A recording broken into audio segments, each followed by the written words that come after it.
Mix in the Dark.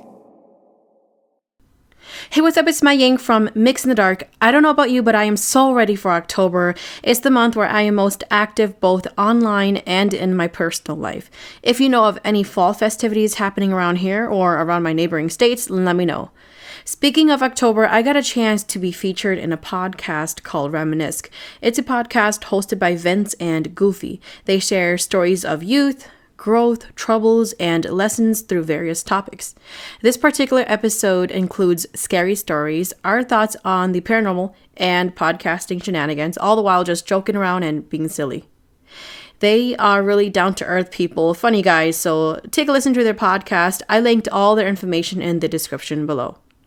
I am also very excited for the story in this episode of Mix in the Dark. I asked the person that sent me the story to rewrite and add more details. Not that it did not have a lot of details before, but I told her to do this because it was a really good story and it was a story that I wanted to save for the month of October. So I thank you for taking time to do that. Please enjoy.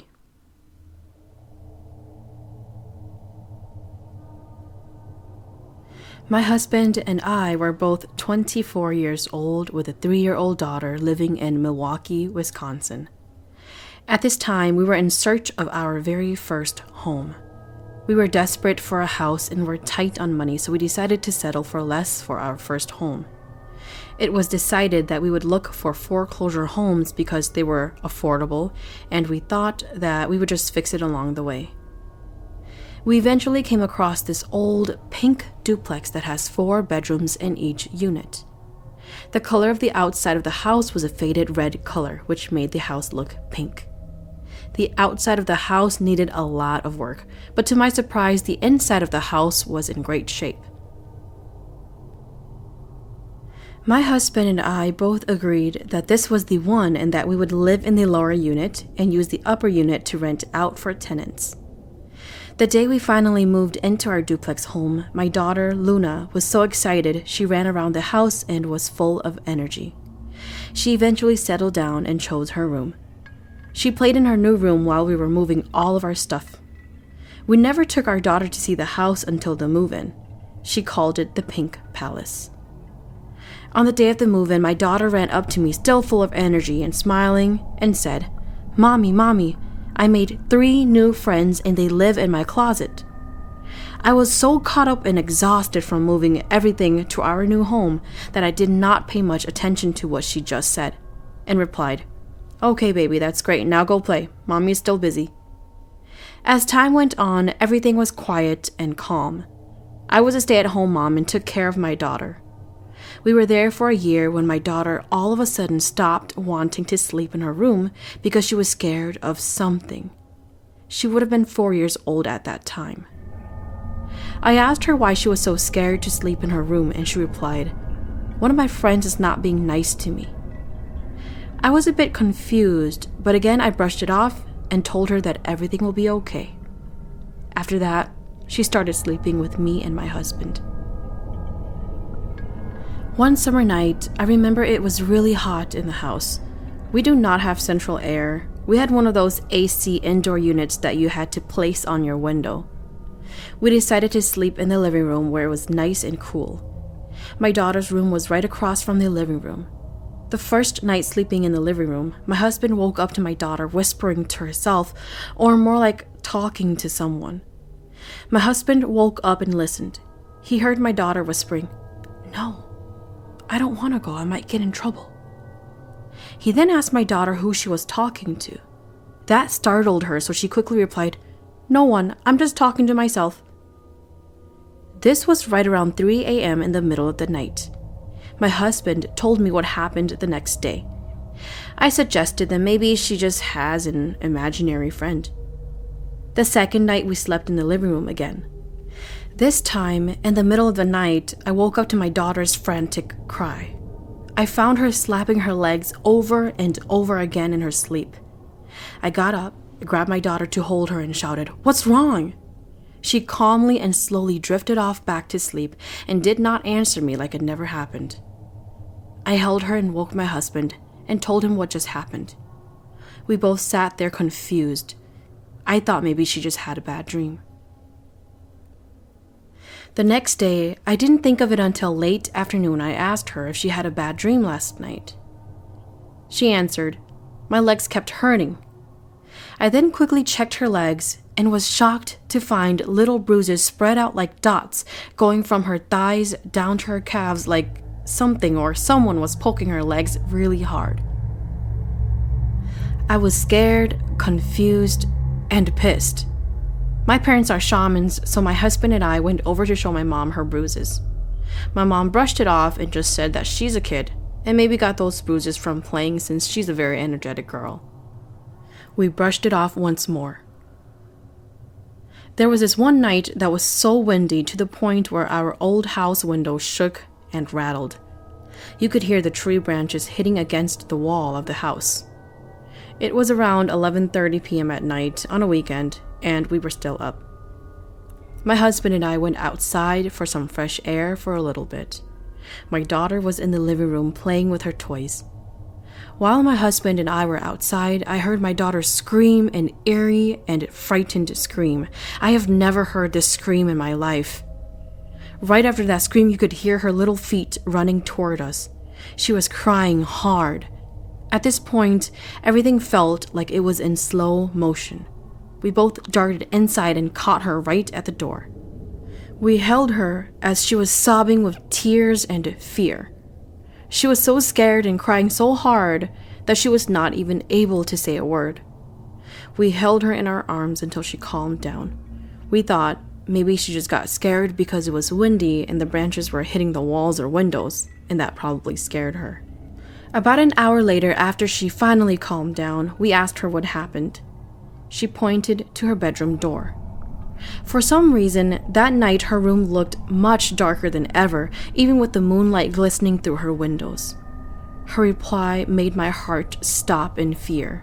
She said, "I saw a scary person, little like me, in my room that looks like a monkey but with long hair. It smiled at me, and the monkey did this." She slowly waved her hand, like the come here hand gesture, and then patted next to her like it was telling her to go over and sit next to it. My husband and I did not say a word. We just grabbed her, went to the car, and drove over to my parents' house. My parents were still awake, listening to their Hmong radio, so they let us in. I told my parents what happened, and my mom responded, "What she saw is not a ghost. What she saw was a Panzong." A Panzong is a demon that usually comes in the form of a little girl. People who have seen it describe it as having long dark hair, long stretched eyes, and feet turned backwards. They took a string and did a shaman blessing ritual and then tied it on my daughter. We were so scared that we decided to sleep at my parents' house that weekend. Before we went back to our house, my parents gave us those triangle stinky medicine pouch. If you are unfamiliar with these pouches, they hold a pinch of herbal medicine. It is meant to ward off evil. Most people put these pouches on their doors so that evil entities are not able to enter. Some people wear it around their necks as a way to protect themselves from being followed by evil entities.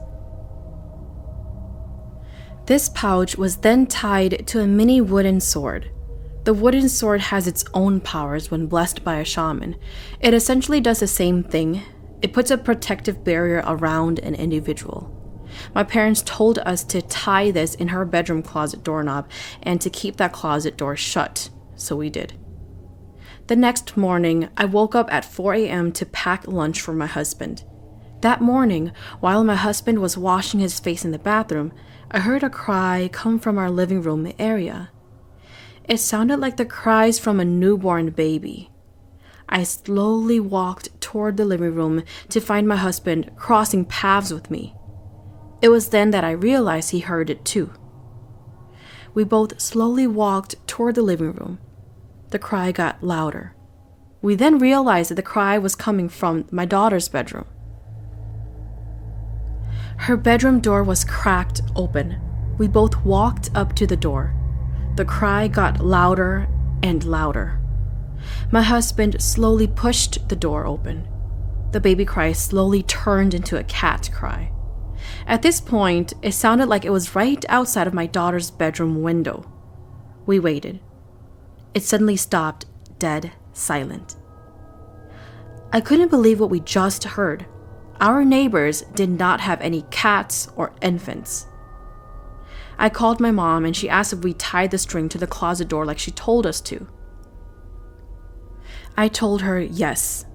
Then she said it probably couldn't go home because it was blocked, so we heard it crying. As all of this is happening, we had tenants living upstairs as well. They told us that they too saw a little girl around their home. One day, our tenants just up and left. They packed all their clothes and left everything behind without a single word. We never saw them again. My husband and I decided to move out of state. We left the duplex to rent out. We had families and friends from out of state come help us pack our stuff. I never once told them anything about the house because I did not want to scare them since they would be sleeping in our house because they were from out of state. On our way to the new state, we stopped to grab some food. Everyone started to talk about their weird experience at my duplex.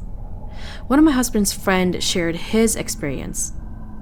When they arrived at my duplex, he said to my brother-in-law, "Oh, I didn't know they moved upstairs. I thought they lived downstairs in the duplex."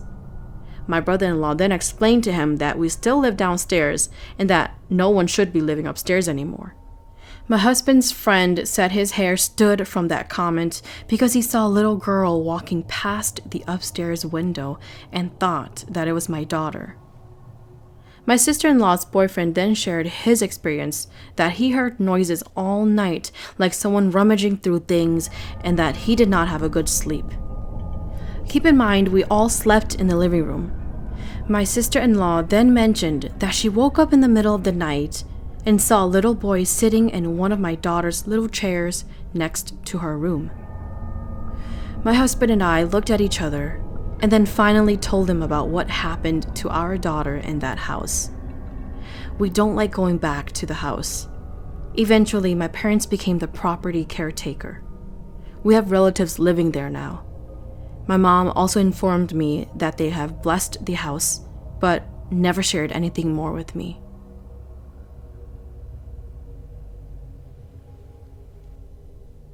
Thank you for listening to Mix in the Dark. I am your host, MaiYang.